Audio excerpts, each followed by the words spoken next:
Le Seigneur soit avec vous. Et avec votre esprit. Évangile de Jésus-Christ selon saint Luc. Gloire à toi, Seigneur. En ce temps-là, du milieu de la foule, quelqu'un demanda à Jésus, « Maître, dis à mon frère de partager avec moi notre héritage. » Jésus lui répondit, « Homme, qui donc m'a établi pour être votre juge ou l'arbitre de vos partages ?» Puis, s'adressant à tous, il leur dit, « Gardez-vous bien de toute avidité, car la vie de quelqu'un, même dans l'abondance, ne dépend pas de ce qu'il possède. » Et il leur dit cette parabole. Il y avait un homme riche dont le domaine avait bien rapporté. Il se demandait, que vais-je faire? Car je n'ai pas de place pour mettre ma récolte. Puis il se dit, voici ce que je veux faire. Je vais démolir mes greniers, j'en construirai de plus grands, et j'y mettrai tout mon blé et tous mes biens. Alors, je me dirai à moi-même, te voilà donc, avec de nombreux biens à ta disposition pour de nombreuses années. Repose-toi, mange, bois, jouis de l'existence. Mais Dieu lui dit, tu es fou. Cette nuit même, on va te redemander ta vie. Et ce que tu auras accumulé, qui l'aura? Voilà ce qui arrive à celui qui amasse pour lui-même, au lieu d'être riche en vue de Dieu. Acclamons la parole de Dieu. Louange à toi, Seigneur Jésus.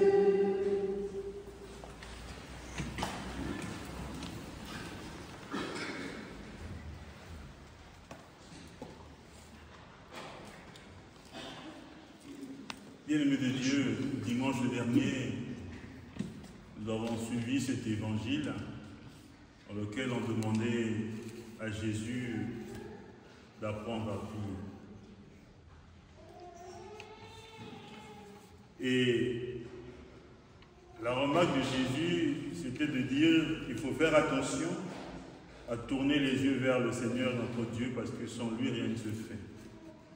Frappez, on vous ouvrira, demandez, on vous donnera, cherchez, vous trouverez. Mais frappez à quelle porte? Cherchez quoi? Demandez quoi?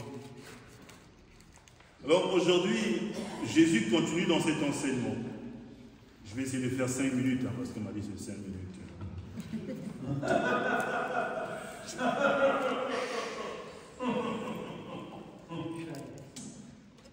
Il y a une parabole qui est donnée. Quelqu'un a des biens, il ne sait pas qu'est-ce qu'il va faire. Il en a tellement qu'il ne sait pas qu'est-ce qu'il va faire. Alors, il se construit un projet personnel. Il se dit, bon ben, puisque je vais tout démolir et je vais refaire. Pour être heureux tout seul. Cet enseignement de Jésus n'est pas nouveau. Jésus, en prenant cette parabole, répond à ceux qui sont autour de lui, qui lui posent des questions, et il cite l'Ancien Testament. En fait, Jésus prend l'enseignement de Coëlée et le met sur une parabole. Coëlée, c'est l'Ecclésiaste. Dans l'Ecclésiaste, l'écrivain sacré nous rapporte l'histoire de quelqu'un qui découvre la désillusion de la vie. Tout ce qu'il a, c'est bien, mais le jour où il meurt, il ne l'emportera pas. Et ce qu'il a, il va devoir le laisser à quelqu'un qui n'a pas travaillé pour lui, qui n'a pas fait comme lui.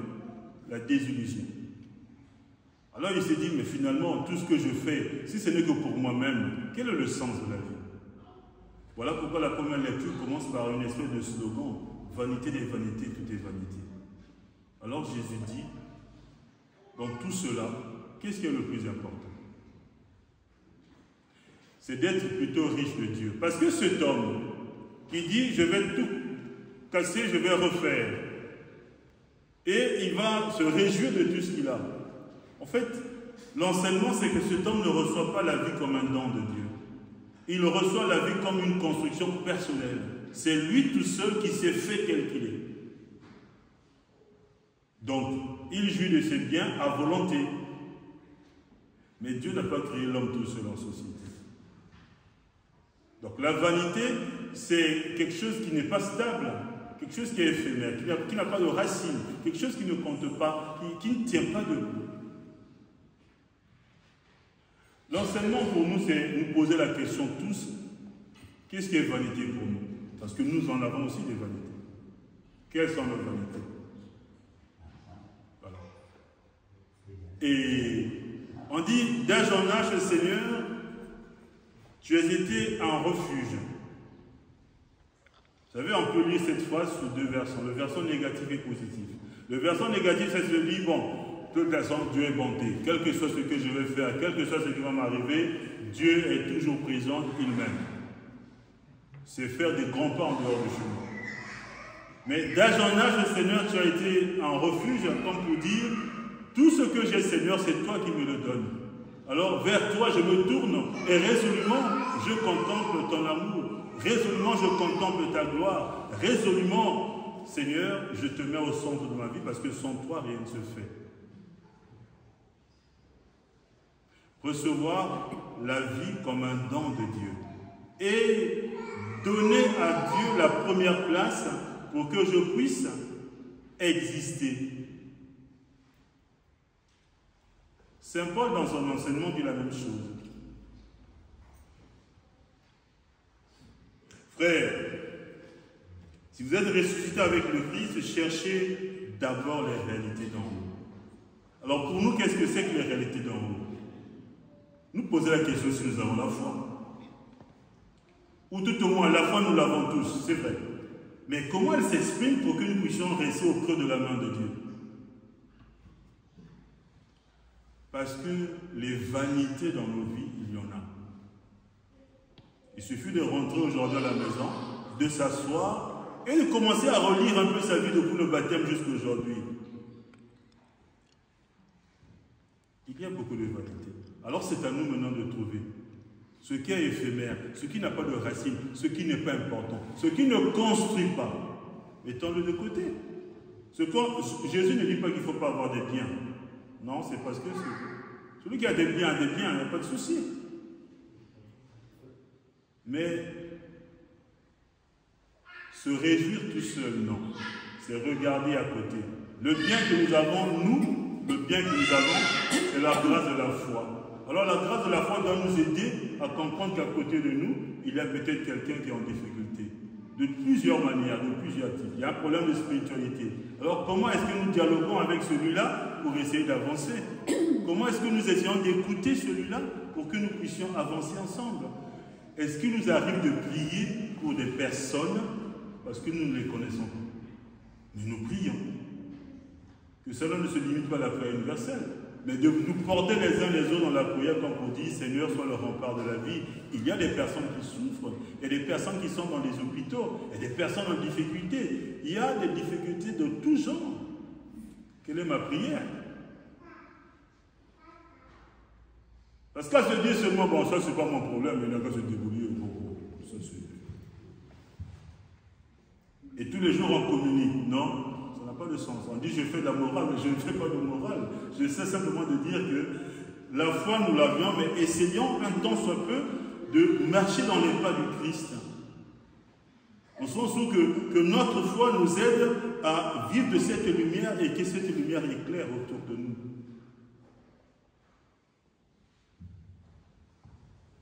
Je sais que parfois c'est difficile, mais demandons au Seigneur la grâce de l'aimer et de nous tourner résolument vers lui pour que lui soit le centre de notre vie.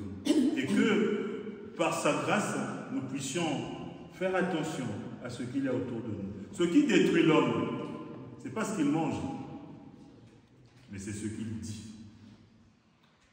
Alors, où en est l'expression de ma foi si, dans ce que je dis, il n'y a que destruction et difficulté? Je peux dire les choses pour moi-même, mais j'oublie qu'à côté de moi, il y a peut-être quelqu'un, une personne, qui a déjà souffert de beaucoup de choses et que cette parole-là ne l'enfonce que dans la souffrance. Mais je me croyais tout seul pour le dire. Mais j'oublie que quelqu'un a peut-être entendu, ça a peut-être choqué quelqu'un. La vanité, c'est oublier que c'est Dieu qui donne la vie. Et qu'en toute chose, c'est le Seigneur qui le rempart.